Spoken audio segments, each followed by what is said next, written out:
A six-time Gold Glove winner, he has the team's Community Achievement Award named after him. Now the Rangers Senior Executive Vice President, Sonny. Say hi to Jim Sundberg.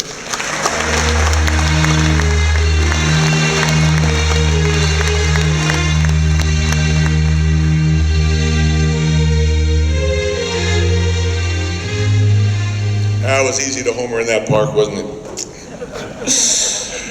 The next man struck out 301 batters in his first year as a Ranger in 1989. He was 42 years old. He pitched 2 of his 7 no-hitters as a Ranger. Baseball's all-time strikeout king, Ranger President Nolan Ryan.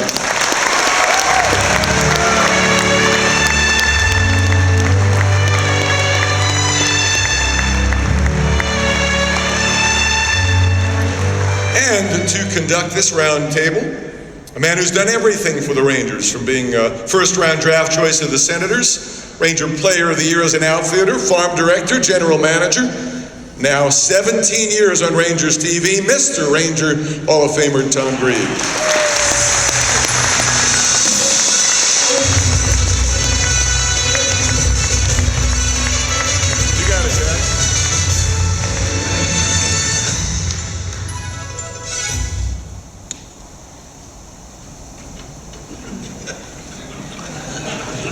I think they'll turn yours on.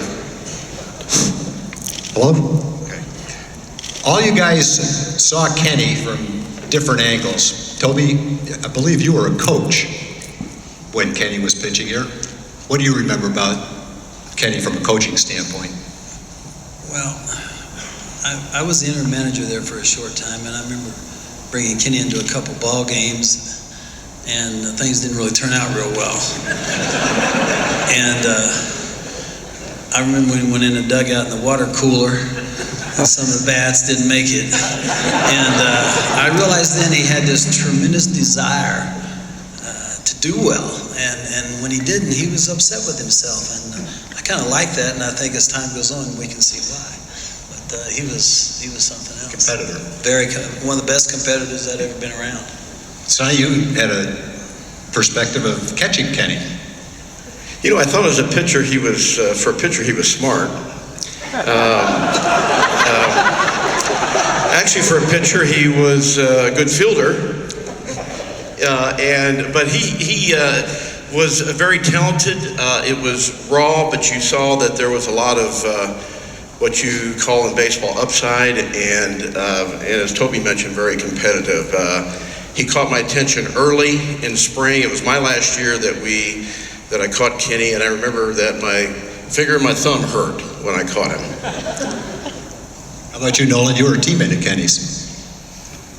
Well, I remember the first time I saw Kenny was in spring training. The first year I was there, I think his first spring too. And I looked around, and we had Jeff Russell, and we had Kenny, and we had Kevin Brown, and we had Bobby Whipp, and Craig McMurtry.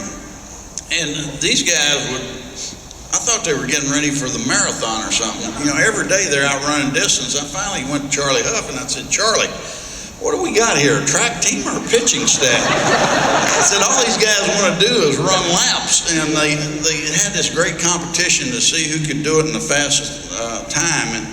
And Charlie and I are sitting over there, you know, and at that time Charlie was smoking. And we're looking at each other going, man, what's wrong with these guys? But it really was, the first thing I noticed about Kenny was he had a good delivery, he had a feel for the baseball, and that he could do things with the baseball.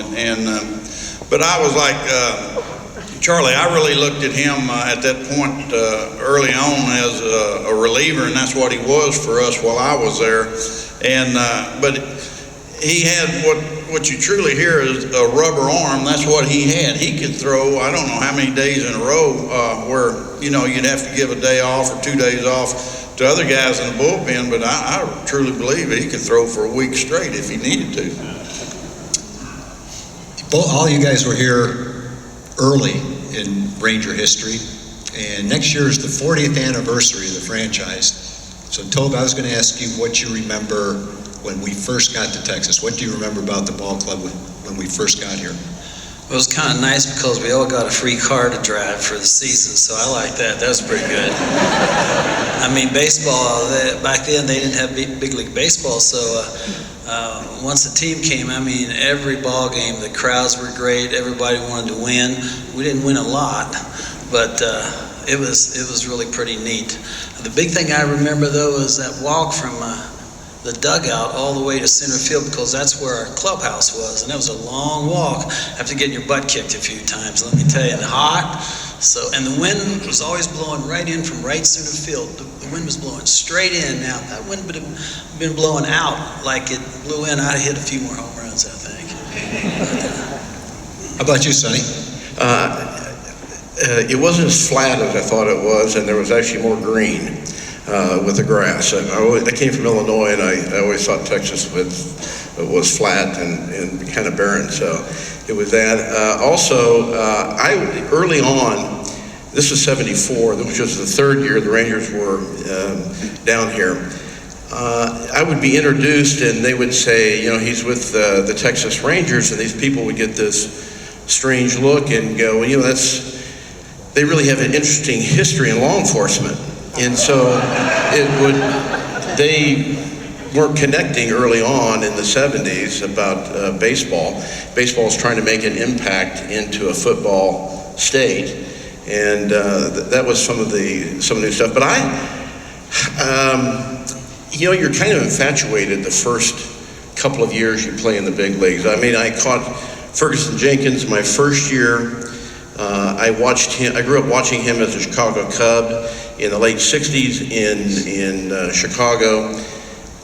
And so to come up and be catching a guy like that in my first big league game, we were playing against the Oakland A's, who had won the World Championship previous 2 years. At times you're caught between trying to get a guy out and asking for their autograph. And so it's an interesting twist and a lot of fun, though. Nolan, you came here as a visiting player. What do you remember about it? Well, I was here for the opening game that Clyde Wright pitched, and Frank Howard hit the home run to win the ball game. And I was excited about the fact that Dallas-Fort Worth had a ball club, and that we were going to be coming to Texas on road trips. But I can remember the things that stand out in your mind is that you'd walk out in that visiting dugout and you'd look at the scoreboard out there and you'd see a digital clock out there and it'd say 105, 106. And us playing in Anaheim where, it's in the low 70s every night, and we were going, God, it's hot here. And then you'd go in the clubhouse and they'd have it turned down to about 60 degrees, and you didn't want to go back out there after batting practice, and you were going, God, do we have to go back out there? But, it was funny how the weather intimidated you, and if you let it. And so my perspective as a visiting player versus being a home player here was totally different. I remember some of the promotions we used to have. The one I liked the best was Farm and Ranch Night. You could never imagine it in today's game, I guess, but back then, the visiting team would compete against the Rangers in events like a cow milking contest, a three-legged race, an egg throwing contest. And, the players got behind it. The players really liked it. So that'd be my suggestion next year, Nolan, for promotion, since you might have something to do with that. I always got to be in the milking contest because I was from Texas, so everybody made the assumption that you grew up milking cows.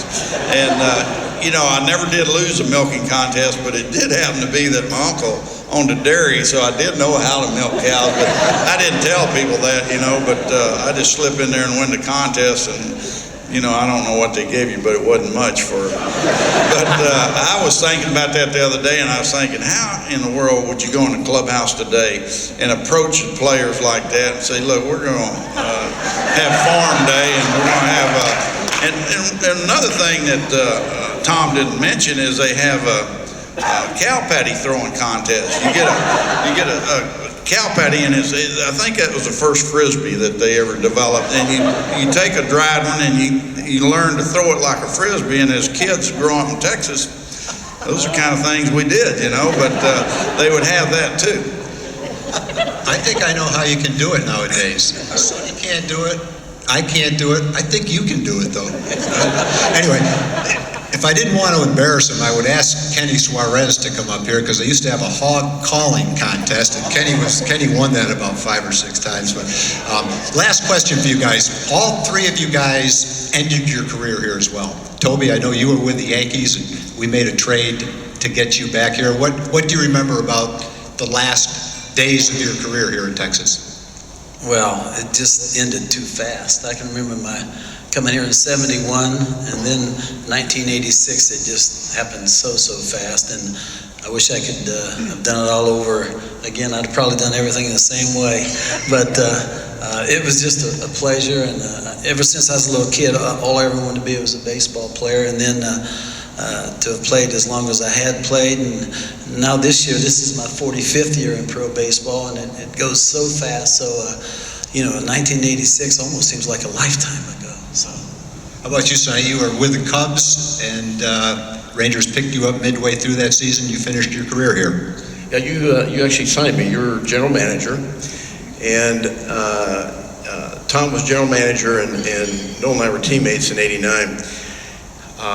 I had not played. I finished not playing really the last 6 weeks of my last year, and so it was getting close into the season, and I just I picked up the phone and I called Tom. Bobby Valentine and I don't think we're on real great terms, and so I picked up the phone to Tom and I said, Tom, do you think that before this season's over with, I'm gonna probably retire, do you think it's possible I could catch one more game? And so Tom put that into play, and it happened to be a night that Nolan was pitching, and I remember sitting in my locker, and of course, and Bobby V came by and said to me, get with Nolan and go over the hitters. As if 16 years I haven't been a major league player, I didn't know about getting with a major league pitcher to go over the hitters. So the little bit of gaining back control of that game, and so my last game I caught Nolan, and we won the game. I had a game-winning RBI, I think, and so that was fun. So I guess, Nolan, what you remember would be the opportunity to pitch Sonny's last game then. Is that what you remember? Hey, I remember today just like it happened yesterday. But and you well know this, Tom, because you signed me too. Is that when I came here to play one more year. Y'all wanted an option for the next year, and I felt like if the ball club would want an option, then I'd certainly consider playing. If they wanted to exercise it. But I was very blessed. I came here and stayed 5, and the thing about retiring here was that the fans treated me so well. I can honestly say I enjoyed my 5 years here, probably more so than any place I played.